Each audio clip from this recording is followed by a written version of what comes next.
Namaskar. So I was posted as an LFT in Calcutta in the early 80s, excuse me. And I had many wonderful experiences with Baba at that time. Every evening I got to go be with him. And he taught me many really wonderful lessons, verbally answering my thoughts in big crowds, turning to me. And I'll just share with you a couple of the lessons, the moral of the stories. One was that, Baba, it's only you and me in the whole universe, and nothing will distract me from you. Those are two things I learned very, very clearly. But see, the point is that he's inside. And when he was in physical form, he was an example, showed us how that Guru consciousness is so close to each one of us inside all the time. So the stories I'd like to share with you are not the ones when I was physically with him, but afterwards, after he left his... Actually, the first story I'd like to share is even before I ever met him. I was a brand new Margi. After 2 weeks, I got my second lesson. And I had been exploring many different gurus and throughout my college years. And on my puja table, I had photos of many different gurus. And I had Baba's photo. And I was doing midnight meditation. And that day I had gotten my guru mantra, and it was a long one. And I looked into his eyes on the photo, and I said, Baba, are you my guru that I've been feeling guiding me, and are you my guru? And I started doing sadhana, and I fell asleep, and Baba appeared to me very clearly, very vivid. And I looked right into his eyes, and he looked right into my eyes, and it was really strong. And I felt so much love coming up out of me. And I told him how much I loved him, which surprised me so much to hear myself say those words, because I never felt that before. And in my dream, it really was a dream, in my subconscious mind, I did my guru mantra exactly. And then I started doing my Ishta mantra over and over and over again.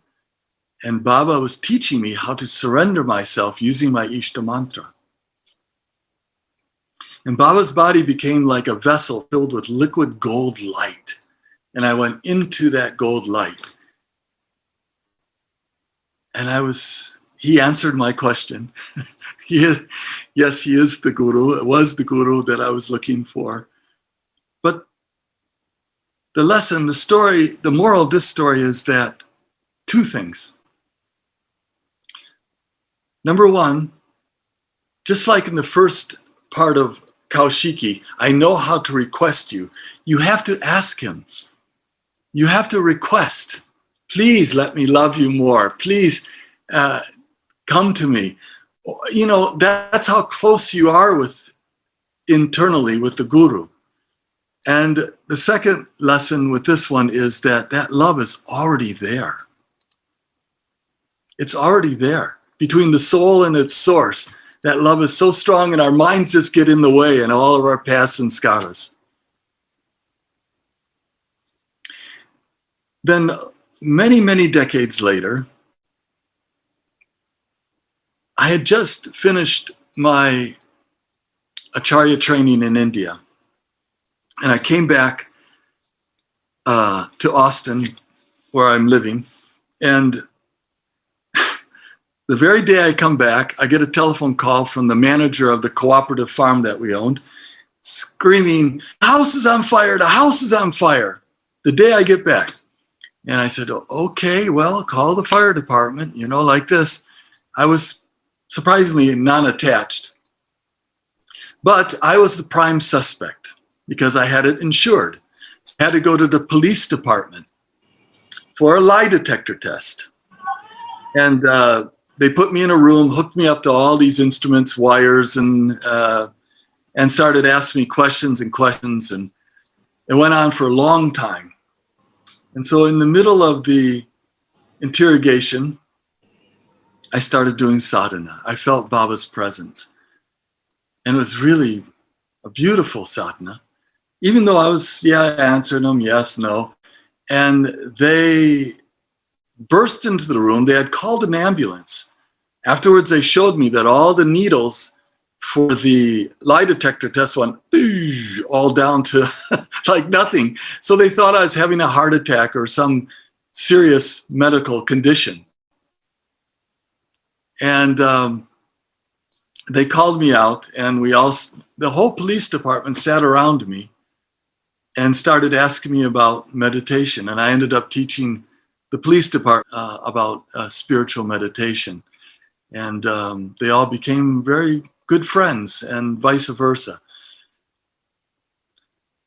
And the last little story I'd like to share is to show you, especially those that didn't know him physically, that he's always with us internally, so close.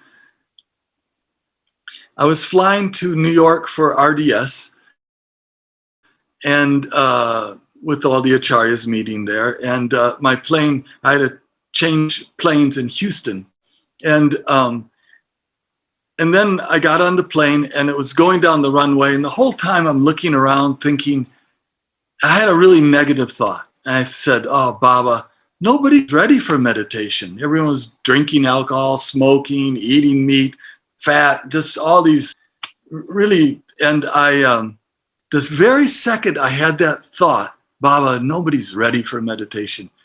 At that moment, the pilot slammed on the brakes and the whole plane jerked forward, and he turned around and went back all the way back to the terminal. And we all had to get out, and we're all standing at the gate like, what's going on? They didn't even say.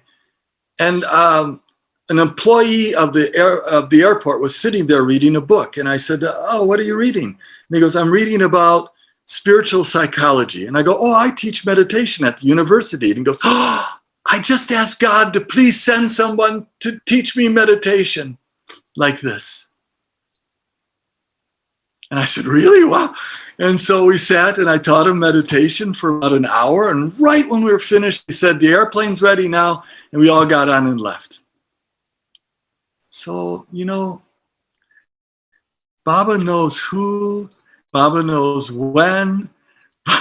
Our internal guru knows everything. And just be close to him. Namaskar.